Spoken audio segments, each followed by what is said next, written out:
It's Thursday morning. முந்தின நாள் wash பண்ணி வச்சிருந்த பாத்திரம் எதையுமே எடுத்து வைக்கல. ஸோ நெக்ஸ்ட் டே மார்னிங் எழுந்ததுமே அது எல்லாத்தையுமே க்ளீன் பண்ணியாச்சு. அந்த வேலை எல்லாம் முடிச்சுட்டு பிரேக்ஃபாஸ்ட் பண்ண ஸ்டார்ட் பண்ணிவிட்டேன். அன்றைக்கி வந்து கார பணியாரம் தான் பண்ணியிருந்தேன். தோசை மாவு லெஃப்ட் ஓவர் இருந்தது. ஸோ அதில் தான் அன்றைக்கி பணியாரம் நான் ட்ரை பண்ணியிருந்தேன். ரொம்பவே சூப்பராக இருந்தது. தோசை மாவில் வெங்காயம் குட்டி குட்டியாக சாப் பண்ணி ஆட் பண்ணிவிட்டேன். தென் வந்து கேரட் வந்து 2 கேரட் துருவி ஆட் பண்ணிவிட்டு முட்டையும் ஆட் பண்ணிவிட்டு நல்லா மிக்ஸ் பண்ணிவிட்டு பணியாரக்கல்லில் வந்து பணியாரம் சுட்டு எடுத்துட்டேன். இதுக்கு சைடிஷ்ஷாக ஒரு கார சட்னி பண்ணியிருந்தேன். டேஸ்ட் ரொம்பவே சூப்பராக இருந்தது. ஸோ பிரேக்ஃபாஸ்ட் வேலை எல்லாமே முடிச்சுட்டு நாங்கள் சிண்டுக்கு ஸ்கூலுக்கு என்கொயரிக்காக போயிருந்தோம். ஸோ சிண்டு வந்து இந்த ஜூனில் ஜாயின் பண்ணுற மாதிரி பிளான் பண்ணியிருக்கோம். ஸோ ஸ்கூல் வேலை எல்லாமே முடிச்சுட்டு வந்துட்டு லன்ச் வேலை பண்ண ஸ்டார்ட் பண்ணிட்டேன்.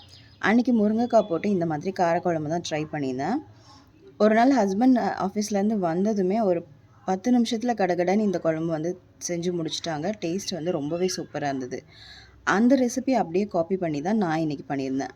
அன்றைக்கி வந்து அவங்க முட்டையில் ட்ரை பண்ணியிருந்தாங்க. நான் வந்து முருங்கைக்காய் போட்டு ட்ரை பண்ணியிருந்தேன்.